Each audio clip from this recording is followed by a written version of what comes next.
संपूर्ण जीवनाचं जे काही केंद्रबिंदू आहे ते काय आहे, माझ्यासारखं जीव पुन्हा जन्माला आला पाहिजे. की जी गोष्ट तुम्ही बाहुबलावर कमवता, जी गोष्ट तुम्ही मनोबलावर कमवता, त्या दोघांपेक्षाही आत्मबलावर जी गोष्ट तुम्ही बनवता, निर्माण करता, ती गोष्ट चिरंजीव राहते. तुमच्याकडे जे जीवन आहे ते समर्पित करा. नुसतं शरीराने मनाने काम करू नका. मला काय म्हणता की तुम्ही एखादी गोष्ट मनगटाच्या ताकदीवर किंवा मनाच्या शक्तीवर बनवली तर तिचं एक विशिष्ट मर्यादित आयुर्मान राहणार आहे. पण तुम्ही जर तुमच्या अंतर्मनाच्या गाभ्यातून तुम्ही ती जर बनवली तर ती कायमस्वरूपी टिकून राहणार, शाश्वत राहणार. मित्रांनो, जीवनाचं जे उद्दिष्ट आहे ते शाश्वत करण्याकडे, शाश्वत जीवनाकडे आहे. तुम्हाला जर वाटतंय तुमच्या जीवनामध्ये काहीतरी चिरंजीव घडावं, काहीतरी शाश्वत घडावं, तर तुम्ही शाश्वत करा. आणि शाश्वत करण्याचा एकच मार्ग आहे का तन मन धन अर्पण करून टाका. मित्र हो, आपण नेहमी अशा गोष्टी करू इच्छितो की ज्या गोष्टी चिरंजीव राहिल्या पाहिजे. आपण स्वतःचं सुद्धा आयुष्य भरपूर मोठं असावं म्हणून आपण सगळेजण प्रयत्न करतो. कोण असा आहे ज्याला मोठं आयुष्य, लांबलचक आयुष्य नको आहे? प्रत्येकाला हवं आहे. तुमच्यापैकी कोणी असं आहे ज्याला असं वाटतं की माझं नाव माझ्या मरणाबरोबर संपलं पाहिजे? असं आहे कोणी? असेल तर बावळट आहे, तो मूर्ख आहे. त्याला त्याच्या जीवनाचा अर्थच कळलेला नाही आहे. का नाही कळलेला? मला सांगा. आज प्रत्येक वनस्पती काय प्रयत्न करते की माझी प्रजाती पुढे वाढली पाहिजे. प्रत्येक प्राणी काय प्रयत्न करतो, प्रत्येक जाती काय प्रयत्न करते प्राणी की माझी प्रजाती पुढे. संपूर्ण जीवनाचं जे उद्दिष्ट आहे त्यांचं प्रजनन हेच आहे. संपूर्ण जीवनाचं जे काही केंद्रबिंदू आहे ते काय आहे, माझ्यासारखं जीव पुन्हा जन्माला आला पाहिजे आणि माझी ही साखळी पुढे माझं अस्तित्व टिकून राहिलं पाहिजे. प्रत्येक जणाचा प्रयत्न तोच आहे, अस्तित्व टिकलं पाहिजे.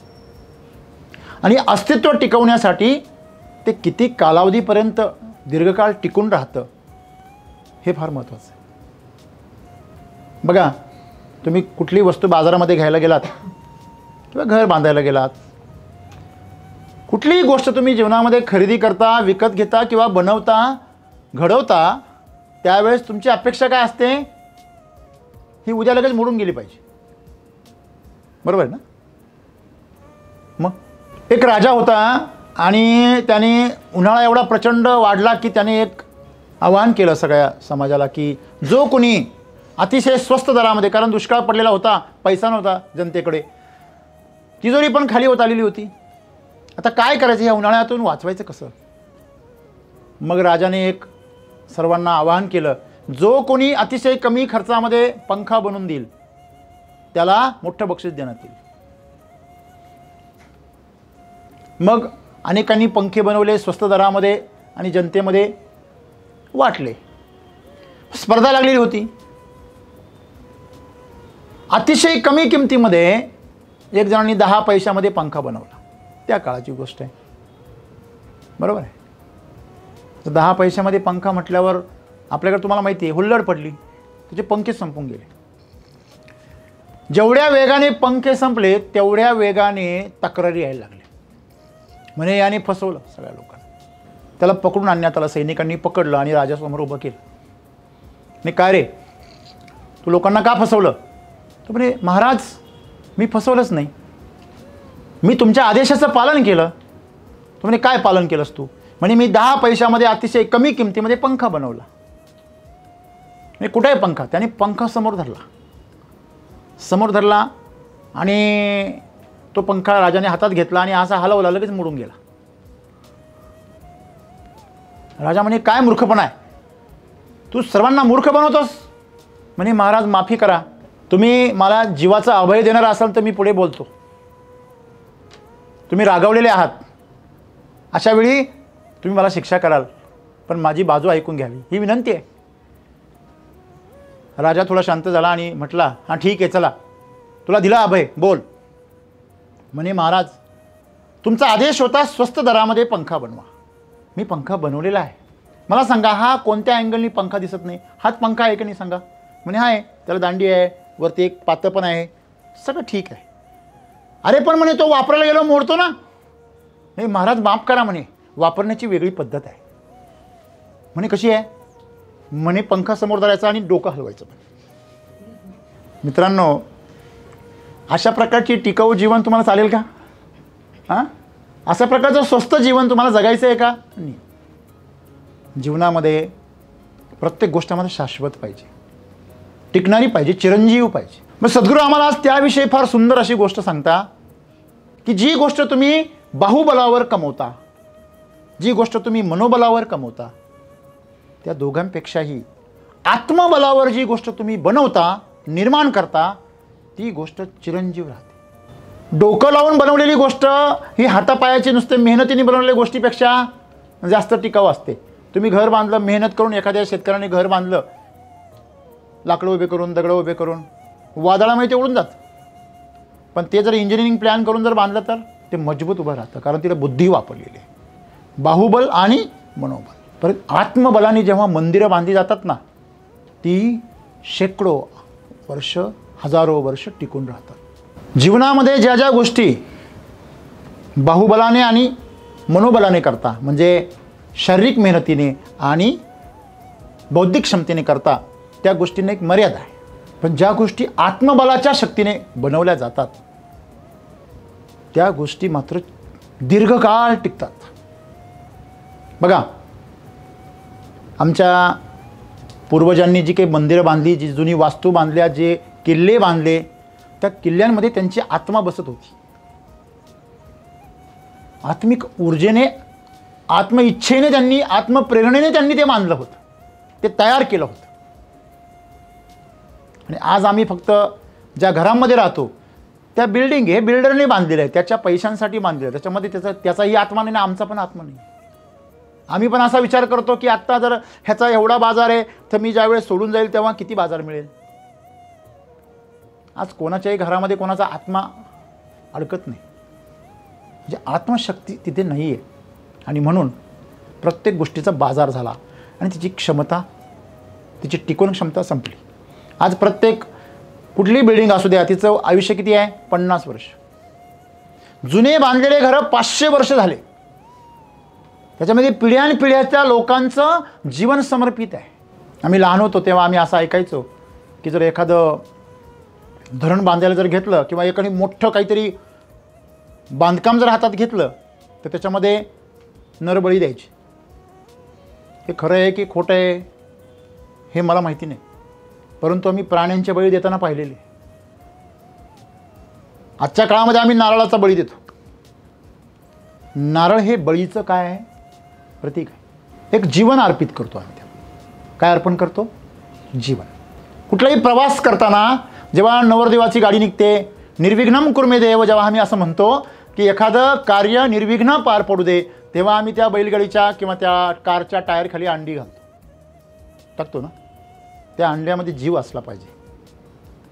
नाही तुम्ही पोल्ट्रीचे अंडे घेऊन याल, त्यात कुठे जीव असतो? मित्रांनो, हे योग्य की अयोग्य हे माहीत नाही, पण परंपरा आहे. आहे की नाही आहे? काय आहे? कारण जेव्हा तुम्ही तिथं कुठला तरी आत्मा समर्पित करता त्याच्यामध्ये चैतन्य निर्माण होतं. साधी सिंपल गोष्ट आहे. आम्ही जर जिवंत आहार घेतला तर आमच्यामध्ये चैतन्य तयार होतं.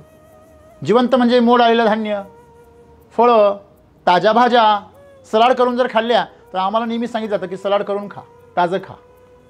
का बरं? त्याच्यामध्ये जिवंतपणा आहे. त्यावेळेस तिथे तुम्ही जीवन अर्पण करता. हीच गोष्ट सद्गुरूंना सांगायची आहे. सद्गुरू आम्हाला असे म्हणत नाही तुम्ही बळी द्या. ते असं सांगताय तुमच्याकडे जे जीवन आहे ते समर्पित करा. नुसतं शरीराने मनाने काम करू नका. हां, आपल्याला बोलता बोलता माणसं घरातली म्हणतात, अरे मन लावून काम कर रे. हां, ते मन लावून काम करायचं म्हणजे काय प्रकार असा? चांगलं काम तर करतोय ना, मग मन लावून काम करा काय? जेव्हा तुम्ही मन लावून काम करता ना तेव्हा ते काम सुंदर होतं. आणि जेव्हा तुम्ही मन नाही आहे त्याच्यामध्ये, नुसतंच आपलं फिजिकली काम करताय, फक्त मनगटाने काम करताय, तेव्हा त्याच्यामध्ये जीव नाही येत. म्हणून तर आईच्या हातचं अन्न गोड लागतं. हां, जो कारागीर स्वतःचा जीव ओतून मूर्ती घडवतो, वस्तू घडवतो, त्याची वस्तू सुंदर असते. तुम्हीच नाही का म्हणता का सुलभा मॅडमचा नाश्ता आम्हाला घरच्यासारखा वाटतो, घरचं फिलिंग येतं? सिंपल आहे, कारण त्याच्यामध्ये काय ओतलेलं आहे? जीव ओतलेला आहे. मित्रांनो, तुम्ही जे काही करता काही काही लोकांना असं वाटतं की नाही असं काहीतरी करायचं, टिकाऊ असं काहीतरी करायचं असेल ना तर आपल्याला असं काहीतरी मोठी इमारत वगैरे असं काहीतरी. नाही रे मित्रांनो, तुम्ही जे काही करताना अतिशय छोट्यातली छोटी गोष्ट जी तुम्ही नुसती बुद्धीने करू नका, शरीराने करू नका, ती अंतर्मनाने करा. त्याच्यामध्ये तुमचा आत्मा होता, ती टिकाऊ बनून जाणार. तुम्ही साध्या शेतकऱ्याला मार्गदर्शन जर केलं ना, पण ते करताना जीव ओतून करा, त्याचा प्रभाव टिकून राहतो. मग लोक का म्हणतात, शेतकरी का म्हणतात की नाही राम सरांशीच बोलायचे, कारण राम सरांनी त्याच्यामध्ये काय ओतलेलं आहे, आत्मा होतं. त्यांचं का भागत नाही वितरकांबरोबर. मुलाला आईच्या हातचंच पाहिजे. का पाहिजे? अरे त्याच्यापेक्षा 5 स्टार जेवण होतो ना तू, मग आईच्या हातचं का पाहिजे? कारण तो जन्माला आला तेव्हा तिने हाताने तिच्या साड्यांची लुगड्यांची गोधडी बनवली तिने भाऊ.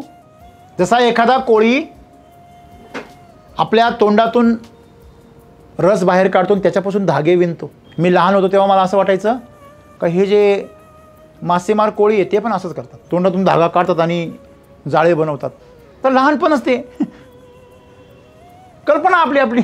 कधी समुद्रकिनारा माहीत नाही, कधी कोळी माहीत नाही, कधी मासे पकडताना फक्त याच्यामध्ये पाहिले पुस्तकात.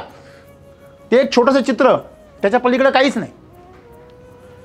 मग कोळी शिक्षकांनी शिकवलं की कोळी आपल्या तोंडामधून स्राव बाहेर काढतो त्यातून जाळं बनवतो. मला पण असं वाटायचं की तो कोळी पण असंच करतो. मला फार किव यायची त्याची.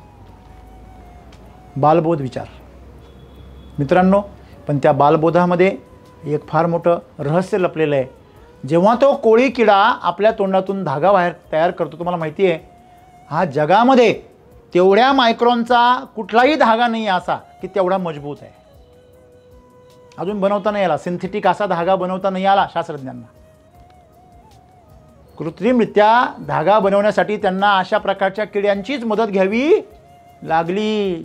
बनवला शास्त्रज्ञांनी धागा, परंतु त्या किड्यांच्या जी प्रक्रिया आहे त्याची, ती प्रक्रिया तिची मदत घेतली आणि मग बनवला. तुम्ही पाहिला असेल त्याच्यावर जर किडा अडकला तर किती धडपडतो, पूर्ण व्हायब्रेट होतं, परंतु ते तुटत नाही. सांगण्याचं तात्पर्य असं आहे की जी गोष्ट तुम्ही जीव ओतून करता तिला शक्ती प्राप्त होते, ऊर्जावान बनते आणि ती दीर्घकाळ टिकते, टिकाऊ असते ती खूप. मग सद्गुरू आम्हालाच काय म्हणतात की तुम्ही एखादी गोष्ट मनगटाच्या ताकदीवर किंवा मनाच्या शक्तीवर बनवली तर तिचं एक विशिष्ट मर्यादित आयुर्मान राहणार आहे. पण तुम्ही जर तुमच्या अंतर्मनाच्या गाभ्यातून तुम्ही ती जर बनवली तर ती कायमस्वरूपी टिकून राहणार, शाश्वत राहणार. मग जुन्या लोकांच्या वस्तू आजही टिकून आहे. आमचं मडकं आता बनवलं की 8 दिवसांनी लगेच त्याला क्रॅक जातो, मातीचं पण आणि हे पण, नाही की नाही. लोक म्हणतात ना जाऊ द्या भाऊ क्रॅक येतो म्हणता की नाही. काय म्हणता सर, काय नादी लागतं त्याच्या, क्रॅक आहे हो. ॲक्च्युली तो क्रॅक त्याच्या बुद्धीला गेलेला आहे, तो बाहेरून दिसत नाही. हे तुम्ही बघाल चला कुठं क्रॅक गेलं आहे कवटीला, नाही तसं नाही आहे ते. आणि म्हणून ही जी गंमत आहे की आमच्या जीवनामध्ये आम्हाला प्रत्येक गोष्ट जर शाश्वत टिकवायची असेल तर आम्ही तिथे आमच्या अंतर्मनातील गाभा, अंतःकरण ज्याला चित्त असं आम्ही म्हणतो, ते चित्त अर्पण केलं पाहिजे. आमचं चित्त इकडं तिकडं भरकटत असतं. तुमचं चित्त जर इकडं तिकडं भरकटतं आहे तर तुम्ही त्या कामामध्ये कसं तुमचं चित्त होताल. प्रत्येकाजवळ चित्त आहे पण ते भरकटलेलं आहे.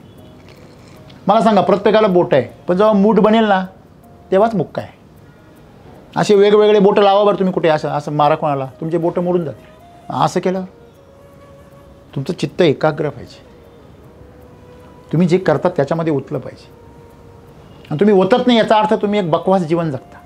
तुम्ही जे काही बनवता ते एकदम बकवास बनवता, जे काही कामाचं नाही, तुमच्याच कामाचं नाही.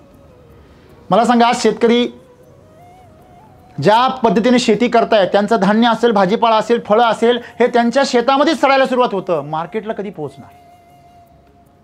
कारण ते फक्त कशासाठी कमवता? फक्त पैशांसाठी. आणि जे जे शेतकरी त्या पिकावर प्रेम करता, अंतःकरणापासून बनवता, सर पैसे नाही झाले तरी चालेल पण माझं पीक चांगलं आलं पाहिजे, माझं पोरगं कलेक्टर नाही झालं तरी चालेल पण चांगलं माणूस बनलं पाहिजे, असं जेव्हा घडवताना लोक, तेव्हा ते दीर्घकाळ शाश्वत टिकता. एक चांगला माणूस बनता आणि जे काही बनता ते उत्कृष्टच बनता. तुमची फळं तुम्ही जर अशी बनवली, भाज्या बनवल्या तर त्या शेतकऱ्याच्या पोटात जाईपर्यंत सुखरूप असतात, ग्राहकाच्या. आणि म्हणून आमचं जे उद्दिष्ट आहे जीवन जगण्याचं, समजा एखादा गवंडी आहे, तो बांधकाम करतोय, तर त्याच्यामध्ये त्याचा आत्मा उतरला पाहिजे, तर ते बांधकाम शाश्वत बनतं. म्हणून काही काही लोक असं म्हणतात, अरे ह्या गवंडीने काम केलं ना तर त्याला क्रॅकच जात नाही, ह्या गवंडीने केल्यावर क्रॅक जातो. तो आतून क्रॅक आहे, म्हणून बाहेर पण क्रॅक करतो. लक्षामध्ये.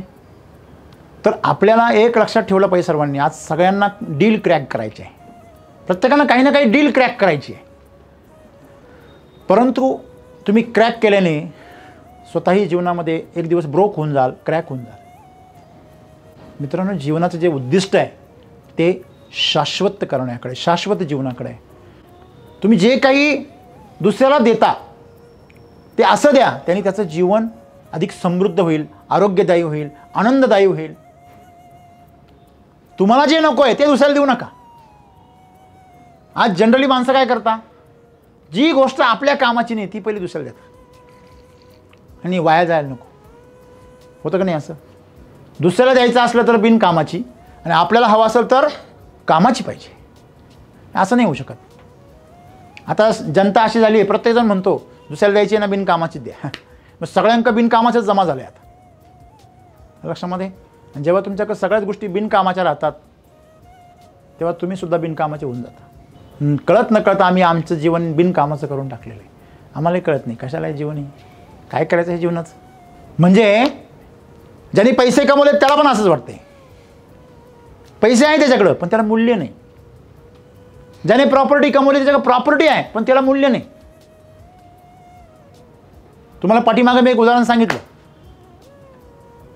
की अशा काही हस्ती आहेत, त्यांनी त्यांची प्रॉपर्टी 200-500 करोडची आहे आणि वेगवेगळ्या लोकांच्या नावावर करून ठेवलेली आहे.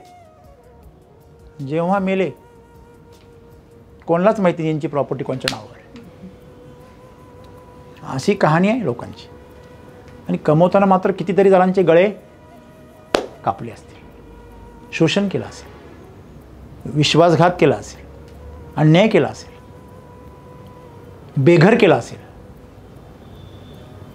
मित्रांनो, मग हा पापाचा माल का पापा, हा नियम आहे निसर्गाचा. तुम्ही किती पण चतुर बनायचा प्रयत्न करा. आणि म्हणून तुम्हाला जर वाटतंय तुमच्या जीवनामध्ये काहीतरी चिरंजीव घडावं, काहीतरी शाश्वत घडावं, तर तुम्ही शाश्वत करा. आणि शाश्वत करण्याचा एकच मार्ग आहे का तन मन धन अर्पण करून टाका. आम्ही ते वाचून ठेवायचा प्रयत्न करतो. लोक शरीरसुद्धा वाचून ठेवायचा प्रयत्न करतो. नको एवढी मेहनत करायला, उगाच कशाला जीव काढतो. हां, तुझ्या आहे का काढायला? आहे ते पाय आधी मध्ये आहे का काढायला. त्याचा इकडंच जीव लुक लुक लुक लुक करतोय. आत्ताच 25-30 तुमचा जीव लुक लुक लुक लुक करतोय. आता विजतो का काय? तू काय जीव काढणार? जीव काढण्यासाठी सुद्धा जीवसुद्धा तसा पाहिजे, खंबीर पाहिजे. हां, बरोबर आहे. चित्त तुमचं स्थिर पाहिजे आणि मग प्रसन्न पाहिजे. मित्रांनो, बघा, जीवन तुमच्या हातात दिलेलं आहे. ते असं विखरून द्यायचं, ते असं भरकटू द्यायचं की ते एकाग्र करायचं, हे कोणाच्या हातात आहे? तुमच्या हातात आहे. बोध नावाची जी भिंकाच आहे ती तुमच्याजवळ असली पाहिजे. बोध नावाची भिंकाच असेल तर तुम्ही तुमचं चित्त, सूर्यरूपी किरणं जे आहेत ती किरणं एका ठिकाणी एकाग्र करू शकता आणि आग लावू शकता. लक्षात घ्या. आणि अग्नीने जो जोड दिला जातो ना तो शाश्वत असतो, लक्षात ठेवा. कुठलाही जरी जॉईन द्यायचा असलं तर काय करावं लागतो? तापावं लागतं. वेल्डिंगसुद्धा काय करते? अग्नीने केली जाते. हॅलो, तुम्ही कांड्या कोणत्या वापरता, कार्बाईड काय, ते बाजूला ठेवा. शेवटी तिला तत्त्व कोणतं आहे? अग्नी आहे. तुम्ही लग्नबंधन करायचं असेल, तुमचं वास्तुबंधन करायचं असेल, तुम्हाला कुठलं तुमची प्रॉपर्टी बंधन करायचं असेल, तिथं तुम्हाला पहिला अग्नी पेटवावा लागतो. कुठला जर प्रोग्राम करायचा असेल तिला पहिलं तुम्हाला दीप प्रज्वलन करावं लागतं. हे साक्षी ठेवावं लागतं त्याला. कुठलाही पदार्थ तुम्हाला जर पचनीय करायचा असेल तर तुम्हाला अग्नीचंच बंधन करावं लागतं. अग्नी पेटतो. तुमच्या आतमध्ये अग्नी पेटला पाहिजे, बोधाचा अग्नी पेटला पाहिजे.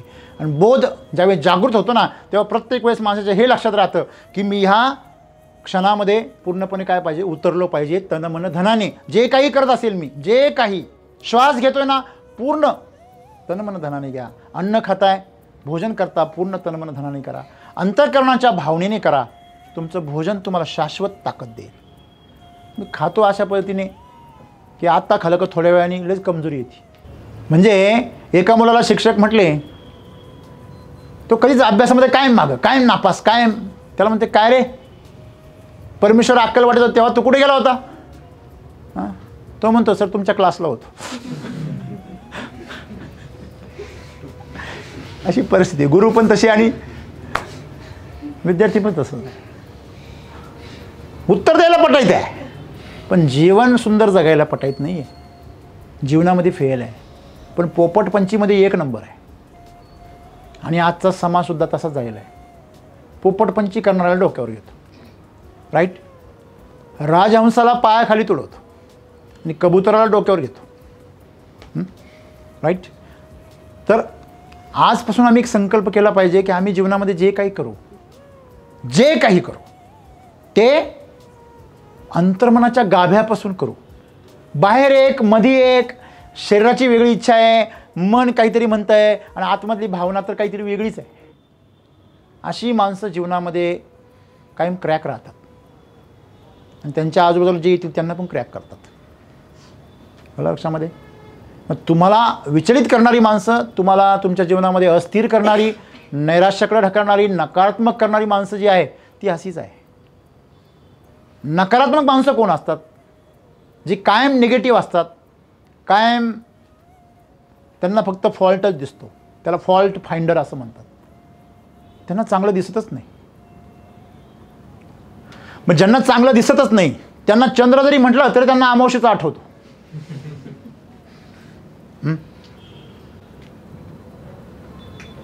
लक्षामध्ये. या प्रकारे जर तुमचं जीवन असेल, तुम्ही दिवसा ढवळ्याचं दारं खिडक्या बंद करून म्हणता बघा किती गहन अंधार आहे, तर अशा माणसांसाठी जीवन हे नश्वर आहे. आणि ज्या माणसांमध्ये सकारात्मक ऊर्जा आहे, संपूर्ण झोकून देण्याची तयारी आहे, तन मन धन एक आहे, भावना एक आहे, त्याच्यासाठी हे जीवन शाश्वत आहे, सुंदर आहे, स्वर्ग आहे. धन्यवाद.